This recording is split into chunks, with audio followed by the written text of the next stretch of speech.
Board exam की तैयारी करने वाले सभी स्टूडेंट्स को मेरा नमस्कार। वीडियो के थंबनेल देखकर आप समझ ही गए होंगे कि आज हम किसके बारे में चर्चा करने वाले हैं।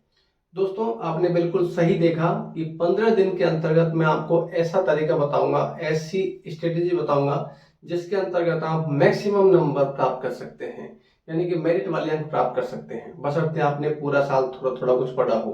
क्योंकि दोस्तों, यदि आप पूरे साल बिल्कुल नहीं पढ़े हो और लास्ट में यदि आप चाहते हो कि 15 दिन में आपको 95 से अबव नंबर प्राप्त हो जाए, ऐसा पॉसिबल कम ही है।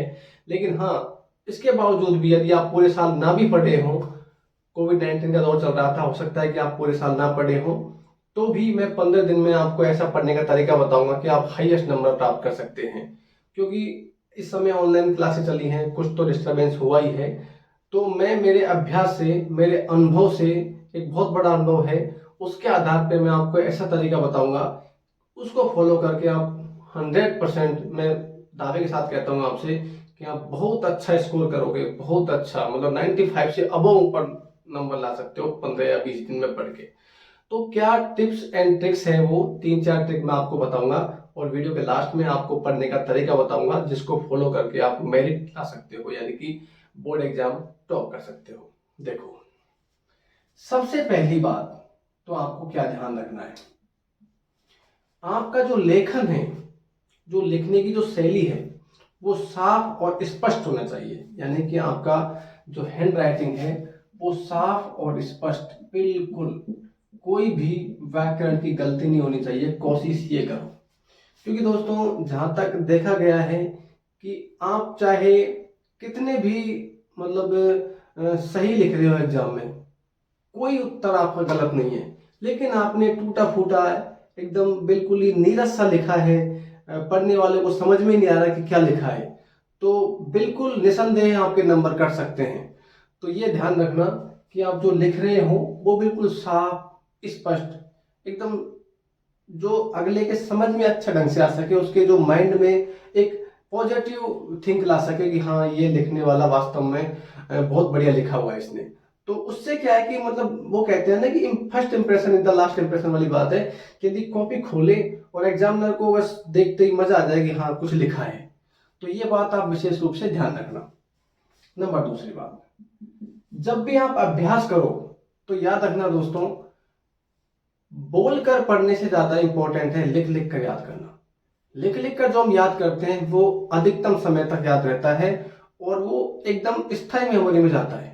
तो याद रखना दोस्तों, कोशिश करना कि आप अभ्यास करो लिख कर। कैसे अभ्यास करना है आपको? लिख कर अभ्यास करना है। रफ पेंसिल ली, रफ में लिख लिख के उसको याद करो। तीसरा पॉइंट, तीसरा पॉइंट क्या है कि आप एक काम करो, पिछले 5 साल के जो एग्जाम में सवाल आए हैं, जो मॉडल पेपर आए हैं, उनको हल करो। ये बहुत ज्यादा इंपॉर्टेंट होता है क्योंकि अमूमन देखा जाता है कि वही सवाल रिपीट होते हैं जो पिछले 5 या 6 सालों में आए हो। गणित की बात करें तो गणित में ऐसे सवाल आते हैं, संख्याएं बदलती हैं, पैटर्न वही होता है, ठीक है। और विषय में जैसे केमिस्ट्री, फिजिक्स हो गया, साइंस हो गया, हिंदी हो गया, एसएस हो गया, संस्कृत हो गया, इसमें क्या है कि वही सवाल रिपीट होते हैं, अधिकतर चांस यही बनता है। तो पिछले वर्षों के पेपर का अध्ययन करो, यानी कि पिछले 5 साल के मॉडल पेपर का आप अध्ययन कर सकते हो। चौथा तरीका ये है पढ़ने का तरीका। ये कैसा होना चाहिए, कैसे हम पढ़ें, समय का कैसे मैनेजमेंट करें ताकि कम से कम समय में, जैसा कि मैंने बताया 15 दिन के अंतर्गत, आपको इतना स्मार्ट तरीके से बताऊंगा मैं आपको पढ़ने का तरीका, जिससे आप कम से कम समय में अधिक से अधिक पाठ्यक्रम पढ़ सकते हो, मैक्सिमम नंबर आप प्राप्त कर सकते हो। तो क्या है वो तरीका? देखो, तो क्या करना है इसके लिए, आपको अपनी नोटबुक में या किसी रफ में ये सारणी बनानी है। यहां पर तो आप अपने विषय लिख सकते हो। ये जो मैंने विषय लिखे हैं, ये सेकेंडरी एग्जाम 10वीं क्लास के एग्जाम के विषय लिखे हैं।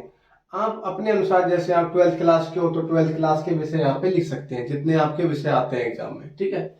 और यहाँ पर डेट लिख सकते हैं, जैसे मान लो कल की डेट मान लो 24 मार्च 2021 है, ऐसे 24, 25, 26, 27, 28, 29, 30 मैं प्रत्येक दिन का आपको शेड्यूल नोट करवाऊंगा। यहाँ पे विषय हो गया जैसे गणित हो गया, विज्ञान हो गया, अंग्रेजी हो गया, सामाजिक विज्ञान, सोशल साइंस हो गया, हिंदी हो गया और संस्कृत हो गया। प्रत्येक विषय आपने लिख लिया। अब देखो, मैनेजमेंट हमको ऐसे नहीं पढ़ना जैसे अक्सर पढ़ते हैं, बच्चे पढ़ते हैं, जैसे शाम को इतने बजे से इतने बजे तक पढ़ना है, हिंदी पढ़ना है, फिर इतने से इतने बजे तक गणित पढ़ना है। ऐसा नहीं पढ़ना। हमको क्या है कि दिन का टारगेट लेके चलना है। जैसे दिन में हमको कभी भी टाइम मिला तो हमको ये पढ़ना है। कैसे पढ़ना है देखो, जैसे मान लो आपने यहाँ पे 24 तारीख का दिनांक डाल दिया, ठीक है। अब 24 तारीख में हमको ये 6 विषय कैसे कैसे पढ़नी है। सबसे पहले मैंने थोड़ी गणित की कठिन प्रकृति होती है तो मैंने उस हिसाब से इनका सब्जेक्टों का क्रम लिखा है। गणित के बाद में विज्ञान, विज्ञान के बाद में अंग्रेजी, सामाजिक विज्ञान, हिंदी, संस्कृत, आप अपने अनुसार ले सकते हो। अब गणित में क्या देखो, जैसे कोई टॉपिक देखो जो आपको ढंग से आता है, कोई ऐसी एक्सरसाइज जो आपको बहुत आसान लगती है और आप अच्छी तरह से उसको कर सकते हो। जैसे मान लिया जाए कि आपने एक 7वीं एक्सरसाइज है, मान लो ट्रिग्नोमेट्री की, तो आपने एक्सरसाइज का नंबर लिख दिया कि 7वीं प्रश्न वाली मैं एक दिन में आराम से पढ़ सकता हूँ। कोई ऐसा भी होता है कि जो एक दिन में न पढ़ने में आए तो उसको हम दूसरे दिन भी पढ़ सकते हैं। या ये भी हो सकता है कि कोई एक्सरसाइज ऐसी है छोटी छोटी दो, जिनको हम एक दिन में 2 पढ़ सकते हैं। जैसे मान लो आप एक दिन में 2 पढ़ सकते हो तो लिख दो 7वीं और 8वीं, लिख दी, ठीक है। अब आ जाओ विज्ञान में। विज्ञान में मान लो कोई एक्सरसाइज है, मान लो एक्सरसाइज नंबर 6 है, ठीक है, इसको हम पढ़ेंगे। यदि ये पूरी नहीं होती है, आधी खत्म होती है एक्सरसाइज, तो आधी एक्सरसाइज हम 25 तारीख को पढ़ लेंगे, ठीक है। ऐसे हम देखेंगे 24 तारीख को हम क्या पढ़ सकते हैं। अंग्रेजी का मान लो आपने पहला चैप्टर पढ़ सकते हैं, छोटा चैप्टर आराम से खत्म हो जाएगा। ऐसे ही सामाजिक विज्ञान का मान लो 9वां चैप्टर है और 10वां चैप्टर है, दोनों को हम एक दिन में आराम से पढ़ सकते हैं। हो सकता है छोटा चैप्टर हो जो आपको आराम से आता हो, आसानी से समझ में आ सकता है। ऐसे हिंदी का मान लो आपने 30वां चैप्टर पढ़ लिया, संस्कृत का मान लो आपने 7वां चैप्टर पढ़ लिया। ऐसे हमने अब ये 23 तारीख का शेड्यूल फिक्स कर लिया कि आपको कैसे भी टाइम निकालना है, मॉर्निंग में, दोपहर को, रात में हमको ये एक्सरसाइज पढ़नी है। अब होता क्या है कि हम एक दिन में इतना कंटेंट पढ़ लेंगे तो हमारे अंदर कॉन्फिडेंस बिल्ड होगा कि हमने इतना तो पढ़ लिया, बहुत तसल्ली हो जाएगी, तो अगले दिन आपको पढ़ने में और मजा आएगा। अब आप अगले दिन का शेड्यूल फिक्स कर सकते हो। जैसे 2 एक्सरसाइज तो तुमने पढ़ी 8वीं की, 7वीं और 8वीं। अब जैसे मान लो 9वीं का नंबर है तो 9वीं एक्सरसाइज पढ़ ली यहाँ पर, ठीक है। एक एक्सरसाइज खत्म होगी, मान लो 2 नहीं हो सकती, उस हिसाब से, क्योंकि सारी विषय पढ़नी है ना हमको, इसलिए लेना है। विज्ञान का हमारे पास 6वीं एक्सरसाइज हमने पढ़ी थी 24 तारीख को, और 24 तारीख खत्म नहीं हुई थी तो हमने उसको 25 तारीख को भी ले दिया उस एक्सरसाइज को, ठीक है। उसके बाद में अंग्रेजी का मान लो कोई 2 चैप्टर हैं, दूसरा और तीसरा चैप्टर छोटे छोटे हैं, हमको लगता है तो निपटा दिए। यदि नहीं लगता, मान लो एक दिन में एक खत्म होगा तो हम एक ही पढ़ सकते हैं। हो सकता है कि एक भी खत्म नहीं हो, आधा आधा खत्म हो, तो 2 को यहाँ भी पढ़ सकते हैं हम। इसी प्रकार सामाजिक विज्ञान में मान लो 11वां चैप्टर है, काफी लंबा चैप्टर है, तो हम एक ही चैप्टर पढ़ेंगे, ठीक है। छोटा है तो 2 पढ़ सकते हैं, उदाहरण के लिए बता रहा हूँ मैं आपको। यदि बहुत बड़ा है तो 11 को यहाँ भी पढ़ लेंगे और 26 तारीख को भी पढ़ लेंगे। इसी प्रकार हिंदी में मान लो 3 चैप्टर पढ़ सकते हैं, मान लो हम 4था, 5वां, 8वां, ये छोटे छोटे चैप्टर है, मान लो तो लिख दिए यहाँ पर। संस्कृत में मान लो 2 चैप्टर पढ़ सकते हैं, तीसरा और चौथा। तो ऐसे क्या है कि आप लिखते हुए चले जाओ, ठीक है।